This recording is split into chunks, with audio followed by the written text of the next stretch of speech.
Hello दोस्तों, कहानी सुनने से पहले प्लीज़ सब्सक्राइब का बटन दबाएं।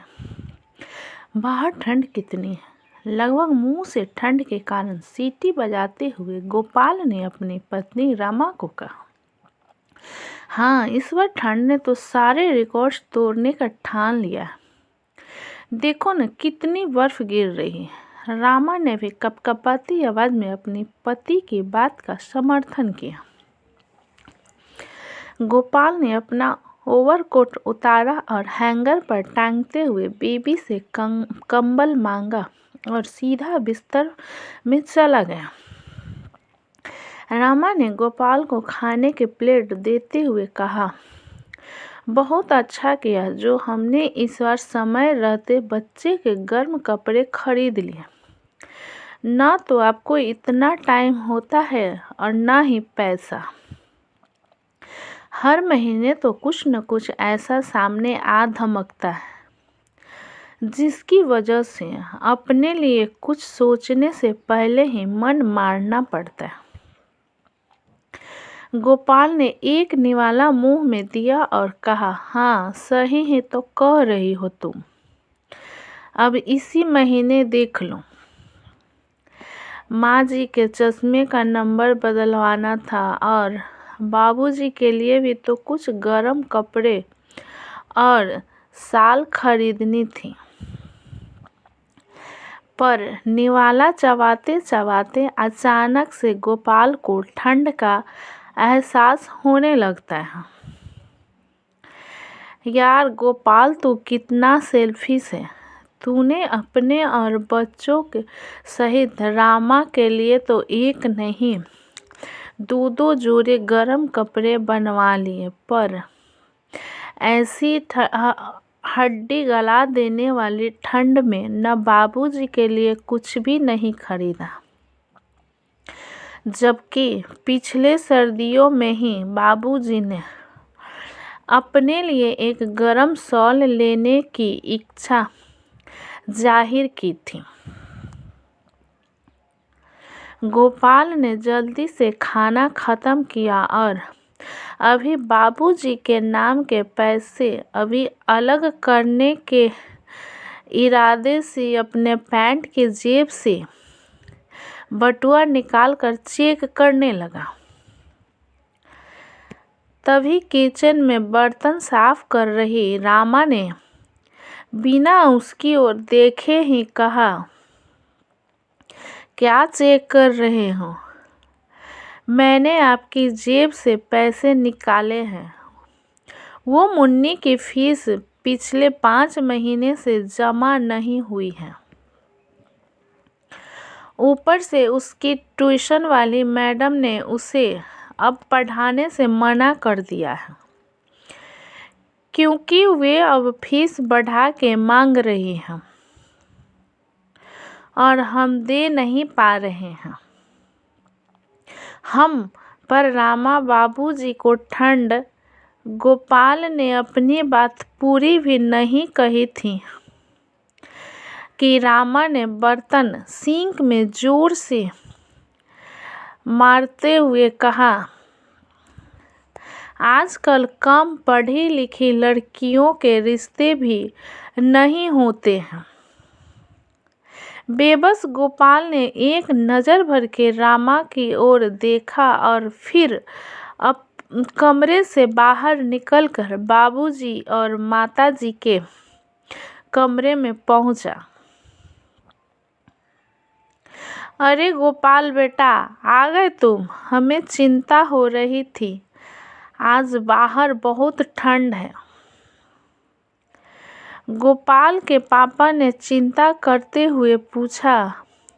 हाँ बाबूजी, आज बहुत ठंड है, कहते हुए गोपाल माँ के पास कंबल में बैठकर उनसे बातें करने लगता है।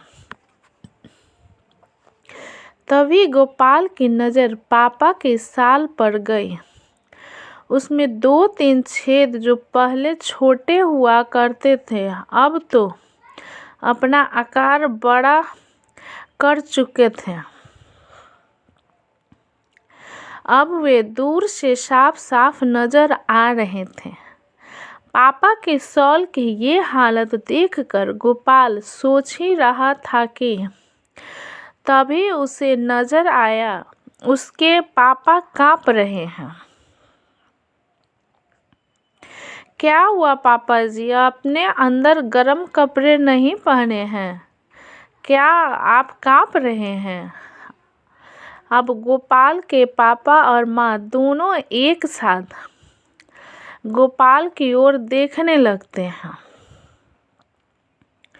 वो खुद गोपाल से कुछ कहना नहीं चाहते थे। नहीं नहीं, वो आज ठंड ज़्यादा है ना, इसलिए शरीर कांप रहा है। गोपाल की और पापा बातें करते रहे, लेकिन गोपाल का ध्यान अब अपनी पतली हालत पर था। मैं अपनी कमाई का एक हिस्सा बचाकर इन लोगों के लिए अच्छे और गर्म कपड़े तक नहीं खरीद पा रहा हूँ। अगली सुबह जब गोपाल अपने दफ्तर के लिए जा रहा था तो उसने देखा उसकी गली का अंतिम घर, जो कि शुक्ला जी का है, उनके घर के आगे भीड़ जमा हो रही है। जाते हुए उसने वहां पर जाकर पूछ दिया, क्या हुआ भाई? तभी उससे सुनने को मिला, ठंड में अकड़ने की वजह से शुक्ला जी की मौत हो गई। ये खबर सुनकर गोपाल मानो सुन्न सा हो गया हो। उसके मुंह से कुछ भी नहीं निकला। वो खड़ा खड़ा काफी देर तक सोचता रहा और फिर क्रियाक्रम के बाद अपने ऑफिस गया।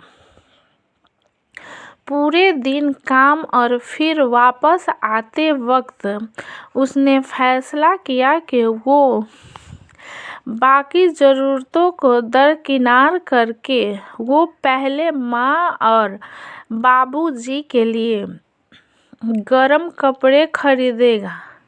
नहीं तो जब वो घर आया तो उसके हाथ में ढेर सारे कपड़े थे। रमा ने देखा कि गोपाल ने तो मुन्नी की फीस नहीं भरी है और न ही गुल्लक में पैसे डाले हैं। उसने गेट खोला और बिना कुछ कहे आंखें तरीरती हुए अंदर चली गई। कुछ देर गोपाल खड़ा सोचता रहा। फिर वो सीधा अपने पापा के कमरे में गया और अपने हाथों से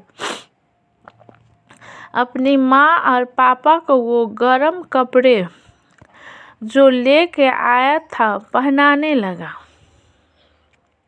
हाँ, आज कितना अच्छा लग रहा है। ऐसा लग रहा है जैसे ठंड है ही नहीं। गोपाल के पापा ने अपने बूढ़ी और जर्जर आंखों में चमक लाते हुए कहा। गोपाल खुशी से उनकी ओर देख रहा था। तभी उन्होंने कहा, मैं 2 दिन पहले शुक्ला जी से मिला था, कह रहे थे लगता है इस बार ठंड हमें लेके ही जाएगी। कमबख्त सही कह रहा था। गोपाल अपने कमरे में आता है तो रमा गुस्से में खड़ी उसे देख रही थी। गोपाल को वजह पहले से ही पता थी, इसलिए उसने कहा, रमा पता है हम इंसान बच्चे पैदा क्यों करते हैं? गोपाल ने रमा की ओर घूर के देखा।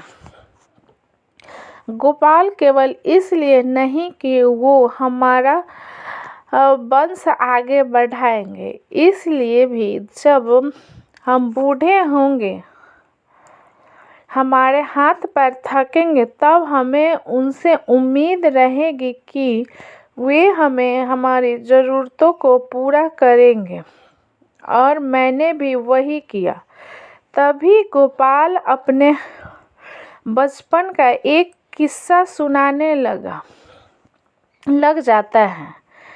कैसे उसकी जिद करने पर पापा ने अपने लिए जूते न लेकर उसके लिए नया कोट लिया था। अब रामा समझ गई थी। दोस्तों, कहानी कैसी लगी मुझे कमेंट में लिखें। अच्छी लगी तो प्लीज़ लाइक करें, सब्सक्राइब करें एंड शेयर करें। अपना कीमती समय देने के लिए धन्यवाद।